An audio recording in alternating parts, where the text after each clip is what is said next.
जय माता दी। आइए सुनते हैं तीसरी महाविद्या माँ त्रिपुर सुंदरी की कथा। भारतीय राज्य त्रिपुरा में स्थित त्रिपुर सुंदरी का शक्ति पीठ है। माना जाता है कि यहाँ माता के धारण किए हुए वस्त्र गिरे थे। त्रिपुर सुंदरी शक्तिपीठ भारतवर्ष के अज्ञात 108 एवं ज्ञात 51 पीठों में से एक है। दक्षिणी त्रिपुरा उदयपुर शहर से 3 किलोमीटर दूर राधा किशोर ग्राम में राजराजेश्वरी त्रिपुर सुंदरी का भव्य मंदिर स्थित है, जो उदयपुर शहर के दक्षिण पश्चिम में पड़ता है। यहाँ सती के दक्षिण पाद का निपात हुआ था। यहाँ की शक्ति त्रिपुर सुंदरी तथा शिव त्रिपुरेश है। इस पीठ स्थान को कुर्भ पीठ भी कहते हैं। त्रिपुर सुंदरी देवी ललिता को त्रिपुर सुंदरी भी कहते हैं। षोडशी माहेश्वरी शक्ति की विग्रह वाली शक्ति है। इनकी 4 भुजा और 3 नेत्र हैं। इनमें षोडश कलाएं पूर्ण हैं, इसलिए षोडशी भी कहा जाता है। उल्लेखनीय है कि महाविद्या समुदाय में त्रिपुरा नाम की अनेक देवियां हैं, जिनमें त्रिपुरा, भैरवी, त्रिपुरा और त्रिपुर सुंदरी विशेष रूप से उल्लेखनीय है। त्रिपुर सुंदरी या ललिता माता का मंत्र 2 मंत्र है। रुद्राक्ष माला से 10 माला जप कर सकते हैं। जाप के नियम किसी जानकार से पूछें। ओम ह्रीं श्रीं त्रिपुर सुंदरिये नमः। ओम श्री ह्रीं क्लीं ऐं सौः। ओम ह्रीं श्रीं क ऐ ल ह्रीं ह सः क ह ल ह्रीं सकल ह्रीं सौ ऐं क्लीं ह्रीं श्रीं नमः। ललिता देवी की साधना। ललिता माता की पूजा अर्चना, व्रत एवं साधना मनुष्य को शक्ति प्रदान करते हैं। ललिता देवी की साधना से समृद्धि की प्राप्ति होती है। दक्षिण मार्गी शाक्तों के मतानुसार देवी ललिता को चंडी का स्थान प्राप्त है। इनकी पूजा पद्धति देवी चंडी के समान ही है तथा ललितोपाख्यान, ललिता सहस्त्र नाम, ललिता त्रिशती का पाठ किया जाता है। देवी ललिता आदि शक्ति का वर्णन देवी पुराण में प्राप्त होता है। भगवान शंकर को हृदय में धारण करने पर सती नैमिष में लिंग धारिणी नाम से विख्यात हुई। इन्हें ललिता देवी के नाम से पुकारा जाने लगा।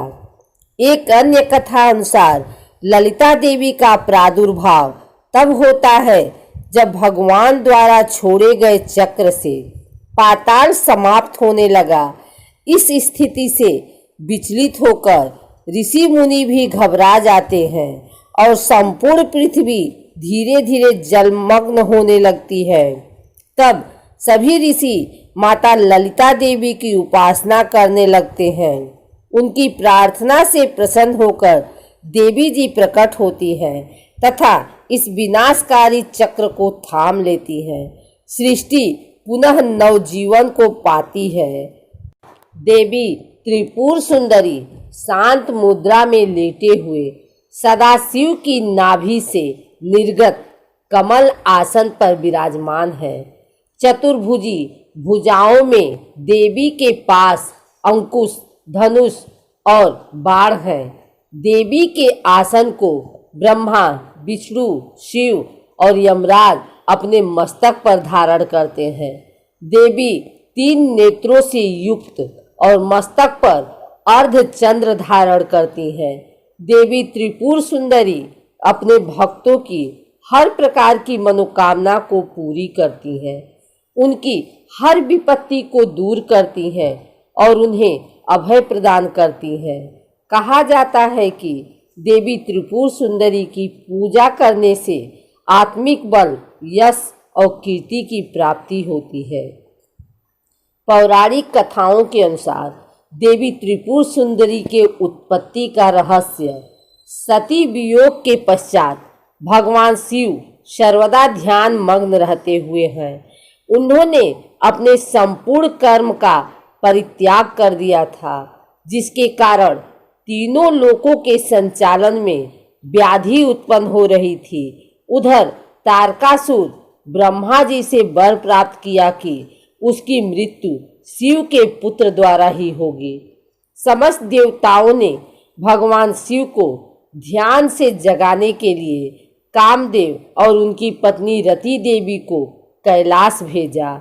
कामदेव ने कुसुमसर नमक मोहिनी बाण से भगवान शिव पर प्रहार किया। परिणाम स्वरूप शिव जी का ध्यान भंग हो गया। देखते ही देखते भगवान शिव के तीसरे नेत्र से उत्पन्न क्रोध अग्नि ने कामदेव को जलाकर भस्म कर दिया।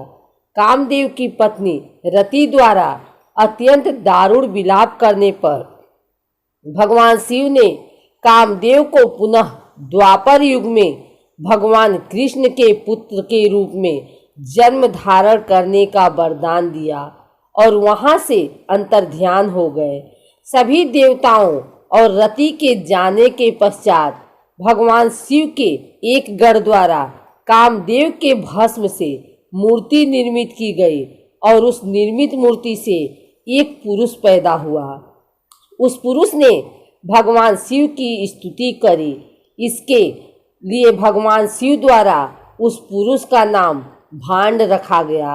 शिव के क्रोध से उत्पन्न होने के कारण भांड तमोगुण संपन्न था और वह धीरे धीरे तीनों लोकों पर भयंकर उत्पात मचाने लगा। देवराज इंद्र के राज्य के समान ही भांडासुर ने स्वर्ग जैसे राज्य का निर्माण किया तथा राज करने लगा।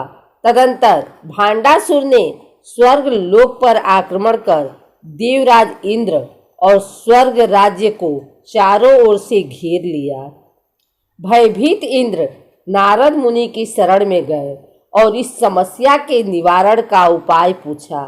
देवर्षि नारद ने आद्याशक्ति की यथाविधि अपने रक्त तथा मांस से आराधना करने का परामर्श दिया। देवराज इंद्र ने देवी की आराधना की और देवी ने त्रिपुर सुंदरी स्वरूप से प्रकट हो भांडासुर वध कर देवराज पर कृपा की और समस्त देवताओं को भय मुक्त किया।